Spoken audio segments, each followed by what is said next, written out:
Hello, I'm Jeffrey Peterson, AFA Alaska MEC President, talking to you about the provisions specific to open time in Section 12, Exchange of Sequences. Under the new open time provisions, there is no pre-funding of open time. That means the maximum number of trips will get assigned to lines. There will also be no withholding of trips from open time. The only exceptions would be for 15 minutes the day prior to determine a junior available assignment or for reserves. Also, between 2 p.m. and 6 p.m. the day prior for assignment to reserves. If you happen to find that a trip has been withheld from open time, you can call crew scheduling to trade into the trip, and if you happen to fly the trip, you will receive an additional 1 TFP. Let's talk about the open time schedule and when open time will open for each domicile. Open time opens at the same time for all seniorities in the base on the 15th of the month. San Diego will open at 9 a.m. Pacific time, Portland at 10 a.m., Anchorage at 11, LA at noon, and Seattle at 2 p.m. A new domicile would start at 3 p.m., and any additional domiciles would start 1 hour later than the last domicile.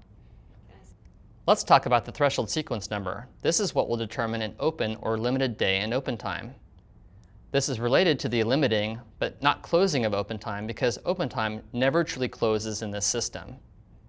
Based on the total number of flight attendants in the domicile, and not just the active flight attendants, the threshold sequence number can adjust up or down based on population changes.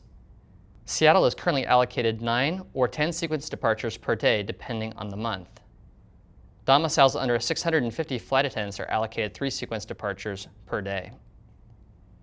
So what counts against the threshold sequence number? All open time trips will have visible codes attached to them to show how they ended up in open time. Only trips with TO, that is a trade with open time, or CP, or coupon drops, will count against the threshold sequence number and the limiting of open time. Only the first day of TO or CP sequences, that is the day of sequence departure, is counted. That means a 4-day sequence only counts on the day of departure and not the other 3 days.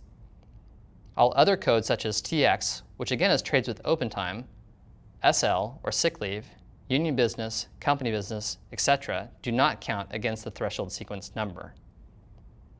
Now let's talk about the opening and limiting of open time. If a day has less than 3 TO or CP trips departing on that day, or 9 or 10 in Seattle, the day is considered open.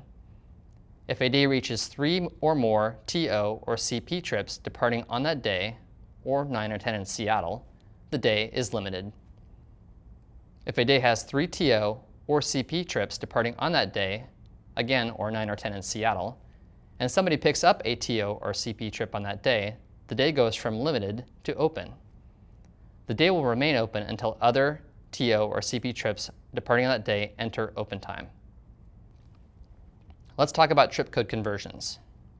If a trip is placed into open time by crew scheduling, that trip will retain its trip code, which could be sick leave, UB, CB, etc. If a day is open in open time, then any trips dropped or traded into OT by a flight attendant will become TO, such as a sick leave will be converted to TO once traded into open time.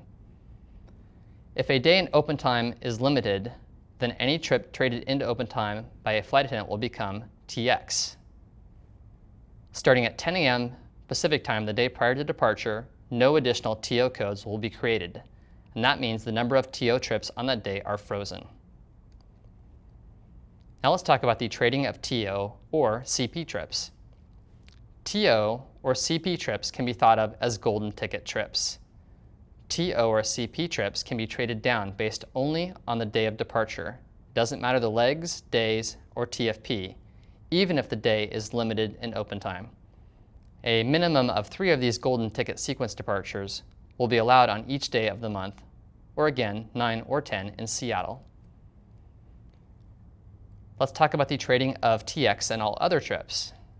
TX and all other trips except for TO and CP can be traded only day for day or greater, regardless of whether the day is open or limited. Now let's talk about the 40 TFP individual net drop limit. A flight attendant can drop a net maximum of 40 TFP into open time. This is a constantly rolling personal calculation which keeps track of how much TFP you have dropped or picked up in open time. Let's talk about a few examples. After bid awards, if you drop 20 TFP into open time, you can pick up 20 TFP from open time, and then you can still drop another 40 TFP into open time. Another example, after bid awards, if you drop 40 TFP into open time, you cannot drop any more TFP into open time without picking up more TFP from open time. Last example, after bid awards, if you pick up 20 TFP from open time, you can then drop up to 60 TFP into open time. However, remember you can always drop an unlimited amount of TFP to another flight attendant. So now let's talk about the open time trial. The AFA scheduling chairperson will work closely with management. You can see section 27P2 for more information about the scheduling chairperson.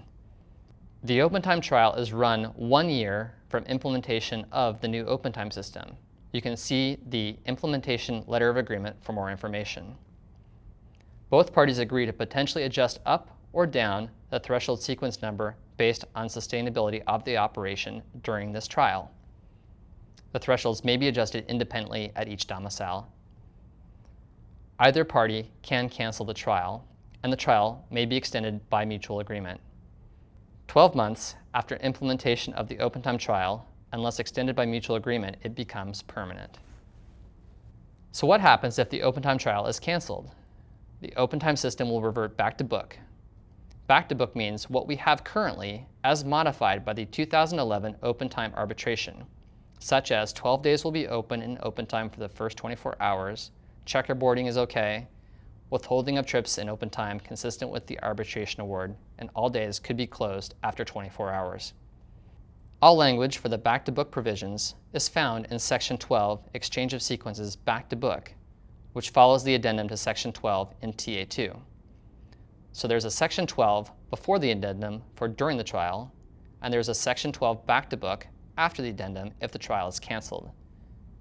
We have also included the withholding of open time arbitration award for reference in the back of TA2.